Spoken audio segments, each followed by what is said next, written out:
قربانی کیا ہے؟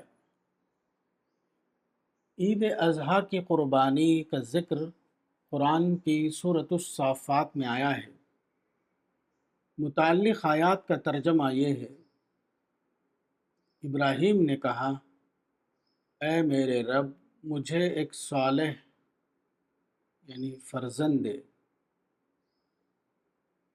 تو ہم نے اس کو ایک تحمل والے فرزند کی بشارت دی۔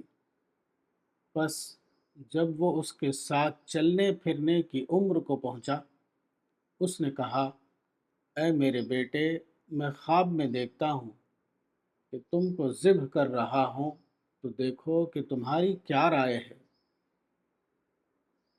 اسماعیل نے کہا، اے میرے باپ، تم کرو جس کا تم کو حکم دیا جا رہا ہے۔ یا ابت فعل ما تؤمر، تم پاؤ گے مجھے انشاءاللہ صبر کرنے والوں میں سے۔ ستجدنی انشاءاللہ من الصابرین۔ پس جب دونوں نے خود کو رب کے حوالے کر دیا اور ابراہیم نے اس کو پیشانی کے بل لٹا دیا، ہم نے اس کو آواز دی، اے ابراہیم، تم نے خواب کو سچ کر دکھایا۔ بے شک ہم محسنین کو ایسا ہی صلہ دیتے ہیں۔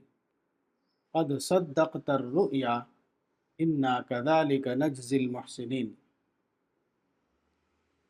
بے شک یہ کھلا ہوا امتحان تھا، اور ہم نے اس کو ایک عظیم قربانی کے عوض چھڑا لیا۔ سورہ نمبر 37 آیت 100 تا 107۔ ان آیات پر غور کیجیے اور دیکھیے کہ خواب کیا تھا، اور پیغمبر ابراہیم نے جو کیا وہ کیا تھا۔ خواب بظاہر بیٹے کے ذبیحے کا تھا، لیکن حضرت ابراہیم نے اس کے بدلے جس چیز کو ذبح کیا وہ عملاً ایک دمبا تھا، نہ کہ بیٹا۔ اس قربانی کو قرآن میں ذبح عظیم قرار دیا گیا، گویا کہ وہ عمل جو اسماعیل کے ساتھ کیا گیا وہ ذبح عظیم تھا، اور وہ عمل جو دمبے کے ساتھ کیا گیا علامتی قربانی تھی۔ مطلوب قربانی یہ تھی کہ بیٹے کو ذبح کیا جائے۔ اس مطلوب کو پیغمبر ابراہیم نے کس طرح پورا کیا؟ اس کی صورت یہ تھی کہ پیغمبر ابراہیم نے اپنے بیٹے کو عرب کے غیر ذی زرع بے آب و گیاہ صحرا میں ان کی ماں کے ساتھ آباد کر دیا۔ افعل ما تؤمر، آپ وہ کیجئے جس کا آپ کو حکم دیا جا رہا ہے۔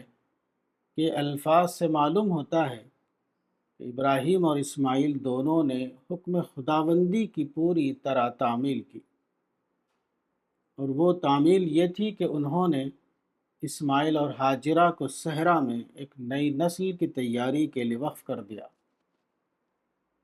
یہ تاریخ کی بلا شبہ سب سے بڑی مقصدی قربانی تھی، اس لیے قرآن نے اس کو ذبح عظیم کا نام دیا۔ اس عظیم قربانی کا جو نتیجہ سامنے آیا وہ یہ تھا کہ اس صحرا میں توالد و تناسل کے ذریعے ایک نسل تیار ہوئی جو ماحول کی کنڈیشننگ سے پاک تھی۔ اس واقعے کی مزید تفصیل حدیث اور سیرت کی کتابوں میں آئی ہے۔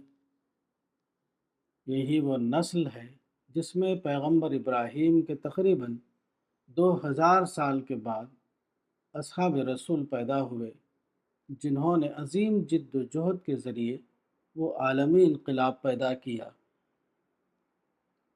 جس کو ایک فرنچ مورخ ہنری پرین نے ان الفاظ میں بیان کیا ہے۔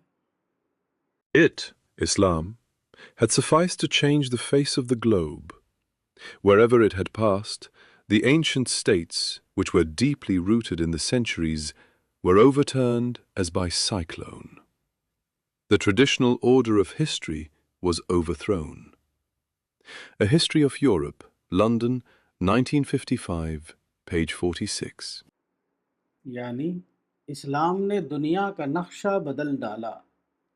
جہاں جہاں اسلام پہنچا وہاں صدیوں سے انتہائی مضبوطی کے ساتھ جمی ہوئی قدیم ریاستوں کو گویا ایک طوفان کی مانند پلٹ کر رکھ دیا۔ تاریخ کا قدیم روایتی نظام ٹوٹ کر بکھر گیا۔